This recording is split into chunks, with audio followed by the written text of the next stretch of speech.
বাংলাদেশে গত 17 বছর 16 বছর হাসিনা যখন স্বৈরাচার শাসন চালাচ্ছিল, আমি যতবার আমেরিকায় কংগ্রেসম্যান এবং সেনেটরদের অ্যাপ্রোচ করেছি, তারা আমাকে একটা কথা বলেছে, তোমাদের যুদ্ধ তোমাদের করতে হবে, আমরা তোমাদেরকে কিছুটা সাপোর্ট দিতে পারি, মোরাল সাপোর্ট, লজিস্টিক সাপোর্ট, কিন্তু যে যুদ্ধ তোমাদেরকে করতে হবে ওই যুদ্ধ তোমাদের গিয়ে করতে হবে। ইরানের যে যুদ্ধ তাদের করতে হবে ওই যুদ্ধের জন্য মুসলমানরাই যদি অন্য দেশের মুসলমানরা তাদেরকে গিয়ে সাহায্য করে, ওখানে হিন্দুরা গিয়ে সাহায্য করবে না, ওখানে ড্রজরা গিয়ে সাহায্য করবে না, ওখানে আহমেদিয়া মুসলমানরা গিয়ে সাহায্য করবে না। শিয়াদের যদি কেউ সাহায্য করে তাহলে সাহায্য করবে সুন্নিরা। একটা কারণে করবে, তারা ইমাম হোসেন, ইমাম হাসান তাদের দুজনকেই ভালোবাসে, তাদের দুজনকেই সম্মান করে। হযরত আলী তাদেরকে হযরত আলীকে তারা ভালোবাসে, হযরত আলীকে তারা সম্মান করে। তো শিয়াদেরকে যদি কেউ সাহায্য করতে যায়, শিয়ারা যদি সুন্নিদেরকে বিশ্বাস করে এবং সুন্নিরা যদি ওই বিশ্বাসের মূল্য দেয়, তাইলে তারা সামরিকভাবে কি মোকাবেলা করতে পারবে ইসরায়েলকে? কঠিন ব্যাপার, কঠিন কোশ্চেন। টেকনোলজির ক্ষেত্রে ইরান অনেক আগায় থাকার কথা। কেন ইরানের আগায় থাকার কথা? মেসোপটেমিয়া সভ্যতার কথা আপনারা ভুলে যান না, মুসলিম সভ্যতার কথা আপনারা ভুলে যান নাই। মুসলমানরাই প্রথম বিজ্ঞান নিয়ে রিসার্চ করেছে, আলাপ আলোচনা করেছে। বাগদাদ সভ্যতার কথা যদি আপনারা স্টাডি করেন, মুসলমানদের অনেক আগে থাকার কথা। কিন্তু এখন পাশ্চাত্যে টেকনোলজি এমন ভাবে এগিয়েছে, তাদের সাথে ফাইট করতে গেলে অনেক বোঝাপড়া করে তারপরে তাদের বিরুদ্ধে ফাইট করতে হবে। এক্ষেত্রে আমাদের মুসলমানদের অনেক দুর্বলতা আছে। এই দুর্বলতাগুলোর প্রথম কারণ, আমাদের মিডল ইস্টের যেসব রাজা বাদশারা বসে আছে, এরা ইসলামের শত্রু, এরা আমাদের ধর্মের শত্রু, এরা আমাদের অস্তিত্বের শত্রু। এরা সব হাসিনার বংশধর। কারণ এরা তাদের ধর্মীয় অস্তিত্বে তারা বিশ্বাস করে না, তারা বিশ্বাস করে তাদের পয়সা এবং ক্ষমতায়। ইরানের বর্তমান যেই অবস্থা, রাশা যত বলো যে আমরা তোমাদেরকে এই সমর্থন দেব, ওই সমর্থন দেব, এবং দিয়েছো, দেয় নাই আমি তা বলবো না। একটা কিছু আপনারা মনে রাখবেন, রাশা তার স্ট্র্যাটেজিক্যাল পয়েন্ট অফ ভিউতে যতটুকু যাওয়ার তারা ততটুকু যেতে পারবে, কিন্তু রাশা তার চেয়ে বেশি করবে না। রাশা তাদের ইন্টারেস্ট দেখবে, চায়না তাদের ইন্টারেস্ট দেখবে, উত্তর কোরিয়া তাদের ইন্টারেস্ট দেখবে। এখন আপনাদেরকে আরো কয়েকটা কথা আপনাদেরকে আমি বলি, সেটা হচ্ছে এই, ইরান তাদের কিছু ডিসঅ্যাডভান্টেজ। ইরান শিয়া মুসলিম কান্ট্রি। ইরান চিন্তা করেছে সুন্নিদের বিশ্বাস করার চেয়ে ভারতের হিন্দুদের বিশ্বাস করা ভালো। ইরান এখানে বিশাল একটা মার খেয়েছে। কি মার খেয়েছে? শিয়া বা সুন্নি এরা দুই মাযহাবের লোকজনই তো একই কোরআন পড়ে, তাদের নবীও তো এক, হাদিস অনেক হাদিস টাদিসও তো তাদের এক। তারা বিশ্বাস করতে গেছে বিধর্মী হিন্দুদের। ইন্ডিয়া কি করেছে? হাজার হাজার ভারতীয়দেরকে ইরান ব্যবহার করেছে। ব্যবহার করতে গিয়ে তারা কি করেছে? তাদের ওখানে এসপিওনেজ, ইসরায়েলি এসপিওনেজ, মোসাদকে তাদের ভিতরে ঢুকিয়েছে। ঠিক আছে, এখন মোসাদের যত অপারেটিভ ইরানে ঢুকে, তার মোর দেন 50 to 60% কারা জানেন? আপনারা শুনলে অবাক হবেন, ভারতীয় হিন্দু। আর কারা জানেন? ড্রজ মুসলিম। আর কারা জানেন? আহমেদিয়া মুসলিম। সুন্নিদেরকে শিয়ারা বিশ্বাস করে না। এখন তার রেজাল্ট কি হয়েছে আপনারা কি জানেন? জঘন্যভাবে তারা মার খেয়েছে। তাদের 2জন না 3জন প্রেসিডেন্টকে মেরে ফেলেছে মোসাদ, তাদের মন্ত্রীদেরকে মেরে ফেলেছে মোসাদ, তাদের সেনাপ্রধানকে মেরে ফেলেছে মোসাদ, তাদের নিউক্লিয়ার সায়েন্টিস্টদের মেরে ফেলেছে মোসাদ। আর সবচেয়ে তারা এক জায়গায় বিশাল একটা ধাক্কা খাইছে।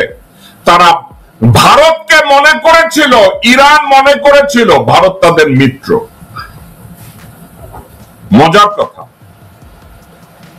ইরানে অ্যাটাক করার জন্য আমেরিকা B-2 বিমান 2টা দেশের আকাশ 2-3টা জায়গার দেশ তারা ব্যবহার করছে। 1 ভারত, 2 জর্ডান, 3 ইউনাইটেড আরব এমিরেটস। এই 3টা দেশ প্রত্যক্ষ এবং পরোক্ষভাবে ইসরায়েলকে সহায়তা করছে ইরানে অ্যাটাক করার জন্য। এখন ইরানের ডিসঅ্যাডভান্টেজ যেগুলো আপনারা খেয়াল করে দেখবেন, ইরানি শুনেন, আমাদের রাসূলে পাক সাল্লাল্লাহু ওয়াসাল্লাম উনি জীবনে বলে নাই আমি শিয়া মুসলিম, আমি সুন্নি মুসলিম, এটা বলেন নাই। মুসলমান যারা লা ইলাহা ইল্লাল্লাহু মুহাম্মাদুর রাসূলুল্লাহ বলেছে তারাই আমার ভাই। ইরানের অভিজ্ঞতা থেকে তারা যদি শিখে, বিধর্মী হিন্দুরা স্পেশালি ভারতীয়রা এরা ইহুদিদের চাইতেও খারাপ, এরা ইহুদিদের চেয়েও বেঈমান। তাদেরকে বিশ্বাস করে চাকরি দিয়েছে নেটানজের মতো জায়গায়, ইস্পাহানের মতো জায়গায়, ফোর্দের মতো জায়গায়, যেখানে তাদের নিউক্লিয়ার ফ্যাসিলিটি। ওখানে হামাসের নেতা ইসমাইল হানিয়া যখন আসছে তাকে খেদমত করার জন্য দিচ্ছে ইন্ডিয়ান লোকজনদেরকে, মেরে ফেলেছে।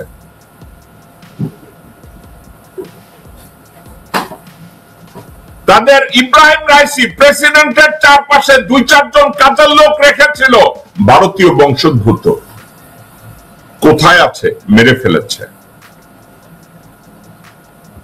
এখন ইরান ইন্ডিয়াকে বিশ্বাস করেছে, ইন্ডিয়া তাদের আকাশসীমা ব্যবহার করার জন্য দিয়েছে, ইন্ডিয়া তাদেরকে ফুয়েলিং করার জন্য B-2 বিমানে ফুয়েলিং এর জন্য কিছুক্ষণ আগে দিয়েছে। এখন আমাদের মুসলমান ভাইরা অনলাইন অ্যাক্টিভিস্ট যারা আছে তারা বিভিন্ন জায়গায় তারা বলে চায়না ইরানকে সবকিছু দেবে, রাশিয়া তাদেরকে সবকিছু দেবে। ঠিক আছে, তারা বলে ইরান এবং রাশিয়া তাদেরকে সবকিছু দেবে এবং বলে যে উত্তর কোরিয়া তাদেরকে দেবে। কিন্তু আপনাদেরকে একটা কথা বলি, আপনাদের এই বিষয়টাকে মনে রাখতে হবে। গত 15-20 বছর যাবত, 25 বছর যাবত আমরা শুধু শুনছি যে ইরানের নিউক্লিয়ার ওয়েপন টেস্ট তারা আজকে করবে, কালকে করবে, পরশু করবে। আমরা এ ধরনের কাজ, এ ধরনের কথাবার্তা আমরা প্রায় শুনি এবং এই কথাগুলোকে ছড়াচ্ছে স্পেশালি রেজা শাহ পাহলভীর যেই বেঈমান সন্তান, ইরানের বেঈমান, ইরানের নাফরমান ফাসেক রেজা শাহ পাহলভীর ছেলে বিভিন্ন জায়গায় ছড়ায়া বেড়াইতেছে ইরানের পারমাণবিক অস্ত্র আছে এবং ইরানেরও কিছু ব্যর্থতা আছে। কি ব্যর্থতা? তারা এত স্লো মোশনে পারমাণবিক অস্ত্রের উপরে কাজ করেছে, তারা 22 বছর, 23 বছর, 30 বছর লাগাই দিছে একটা নিউক্লিয়ার ওয়েপন ডেভেলপ করার জন্য।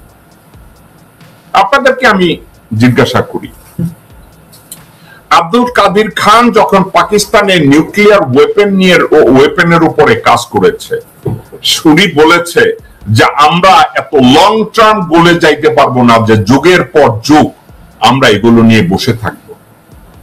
ঠিক আছে, আমরা যুগের পর যুগ এটার উপরে বসে বসে আমরা নিউক্লিয়ার ওয়েপন তৈরি করব, এটা হবে না।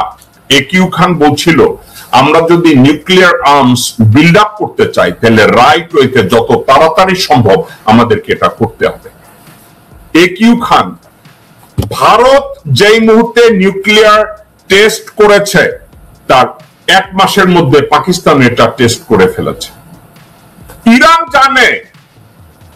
ইরান এটা জানে যে ইসরায়েলের নিউক্লিয়ার ওয়েপন আছে। এখন তারা চিন্তা করছে যে তারা নিউক্লিয়ার ওয়েপন তারা ব্যবহার করবে। কি জন্য তারা চিন্তা করেছে? We are surrounded by Sunni Muslim countries and we are close to Israel. তো তাদের যদি নিউক্লিয়ার ওয়েপন তৈরি করা দরকার হয় 1979 সাল থেকে 2025 পর্যন্ত এনাফ সময় তারা পেয়েছে নিউক্লিয়ার আর্মস তৈরি করার জন্য। কিন্তু একের পর এক তাদের এই নিউক্লিয়ার ওয়েপনে বাধার সৃষ্টি করেছে বেঈমান ভারতীয়রা, বেঈমান ড্রজ মুসলমানরা, বেঈমান আহমেদি মুসলমানরা আর বেঈমান ভারতীয়রা। কারণ তারা অবিশ্বাসীদেরকে বিশ্বাস কইরা তাদের ঘরে হাত পা পুছায়া রাখছে, যা ইরানের কোনো কাজে লাগে নাই। এখন অনেক কথাবার্তা হচ্ছে। কি কথাবার্তা? যে আমেরিকার B-2 বিমান দিয়ে ইরানে যে হামলা করা হয়েছে তার জবাব ইসরায়েল দিবে, ইরান দিবে। এখন এটা যদি দেয়, আমি যদি ধরে নেই যে ইরান জবাব দিবে, আমি আপনাদেরকে কয়েকটা বিষয় নিয়ে একটু কথা বলতে চাই। অনেকে এটা নিয়ে আলাপ আলোচনা করছে। আলোচনাটা কি? যে ইরান যদি এই মুহূর্তে আমেরিকার উপরে প্রতিশোধ নেয় তাহলে কিভাবে প্রতিশোধ নিতে পারে।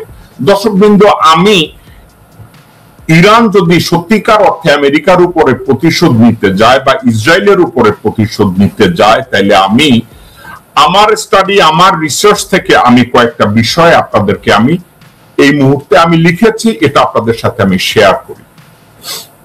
প্রথম কথা, হরমুজ প্রণালী, যেটাকে বলে হরমুজ স্ট্রেইট, হরমুজ প্রণালীকে তারা যদি ব্যবহার করে, ওখানে তারা যদি একটু বুদ্ধিমত্তা খাটায়, তাইলে ওখানে আমেরিকাকে এবং ইসরায়েলকে তারা টাইট দিতে পারে। আমি আমার লেখাটা আপনাদেরকে একটু পড়ে শোনাই, দেখেন আপনারা যদি জানার জন্য।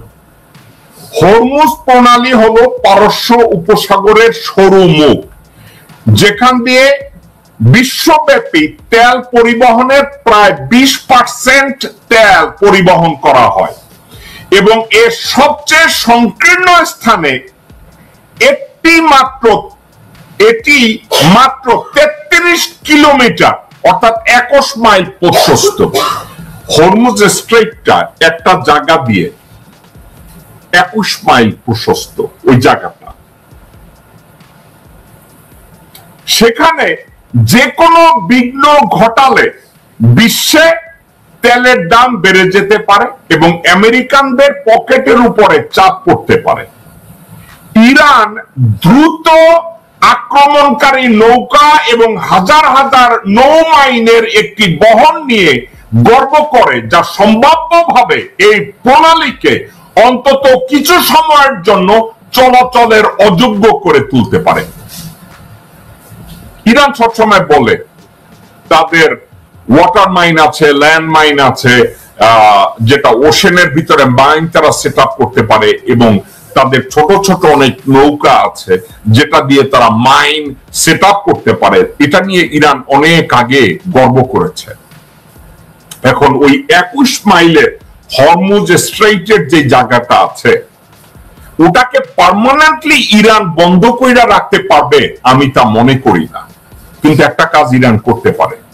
তারা যদি ওই 21 মাইল জায়গায় স্ক্যাটার্ড ওয়েতে মাইন সেট আপ করে, ছোট ছোট নৌকাগুলো দিয়ে তারা ওখানে আক্রমণের পদ্ধতি বা স্টেজ তৈরি করে, তাহলে 2 মাস 4 মাস ওইখান থেকে তারা তেল সরবরাহ বা বিভিন্ন কিছু সরবরাহ হরমুজ থেকে তারা আটকায় দিতে পারে। এটা আমেরিকানদের জন্য এবং ইউরোপিয়ানদের জন্য একটা ভয়াবহ প্রতিশোধের মতো হবে, কারণ তেলের দাম হু হু করে উপরে উঠে যাবে। আপনারা ইতিমধ্যে শুনেছেন আমেরিকা চায়নার কাছে রিকোয়েস্ট করেছে তারা যেন ইরানকে কনভিন্স করে হরমুজে এ ধরনের কোন কার্যকলাপ থেকে ইরান যেন বিরত থাকে। এখন আপনারা বলবেন জেকব ভাই আপনি ইরানের বিরোধিতা করছেন। ভাই এখানে বিরোধিতা বা না বিরোধিতার জন্য আমি কথা বলছি না। আমি ইসরায়েল ইরান যুদ্ধে বর্তমান যে অবস্থা, জাস্ট এই অবস্থাটা আপনাদেরকে আমি ব্যাখ্যা করছি। আমি কোনো পক্ষ নিচ্ছি না।